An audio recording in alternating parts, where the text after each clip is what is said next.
Staying positive does not mean that things will turn out okay. Rather, it is knowing that you will be okay no matter how things turn out. Good morning, students. Last class we have studied about Newton's universal law of gravitation. Let us continue with this topic. Acceleration due to gravity. Galileo was the first scientist to study the motion of different bodies under the force of attraction of Earth. From his experiments, Galileo found that if bodies of different masses and sizes or shapes are simultaneously made to fall in vacuum from the same height, they will reach the Earth's surface simultaneously and with same velocity. He also found that velocity of a freely falling body, please note it is not in vacuum, does not remain constant, but it increases at a constant rate. That is, the motion of a freely falling body is a uniformly accelerated motion. So acceleration is same for all the bodies. This acceleration is called acceleration due to gravity. The rate at which the velocity of a freely falling body increases is called the acceleration due to gravity. In other words, it is the acceleration produced in a freely falling body due to the gravitational force of attraction of the Earth. SI unit of acceleration due to gravity is meter per second square. It is a vector quantity. Experimentally, it is found that the value of acceleration due to gravity g does not remain constant. On the Earth's surface, the value of g varies from place to place. On equator, it is slightly less as compared to poles. The mean value of gravity on the Earth's surface is 9.8 meter per second square. At altitudes above the Earth's surface or at a depth below the Earth's surface, gravity decreases. The value of g is 0 at the center of the Earth. Please note, the value of g is different on different planets and satellites. The value of g on Moon's surface is nearly 1/6 the value of gravity on the Earth's surface. Now let us study the relationship between acceleration due to gravity small g and gravitational constant capital G. We know F is equal to m into a, Newton's second law. But for a freely falling body, acceleration is same as acceleration due to gravity. A is equal to g. So we can write the formula F is equal to ma as F is equal to m into g. Write this as equation number 1. But according to Newton's universal law of gravitation, F is equal to capital G, capital M, small m divided by r square. Write this equation as equation number 2.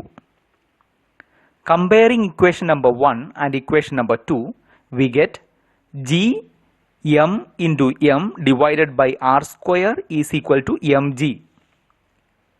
Cancelling small m from both sides, we get small g is equal to capital G into capital M divided by r square. Now let us study equations of motion for a freely falling bodies. If a body falls from rest freely from a height under gravity, then initial velocity u is equal to 0 and acceleration is replaced by plus g. Then equation of motions are number 1 v is equal to gt, number 2 h is equal to half gt square, and number 3 v square is equal to 2gh, because initial velocity u is equal to 0 and acceleration is equal to plus g. But if initial velocity of falling body is u, then equation of motions are number 1 v is equal to u plus gt, number 2 h is equal to ut plus half gt square, and number 3 v square is equal to u square plus 2gh. If a body is thrown vertically up with an initial velocity u to a height h, there will be retardation or acceleration is equal to minus g.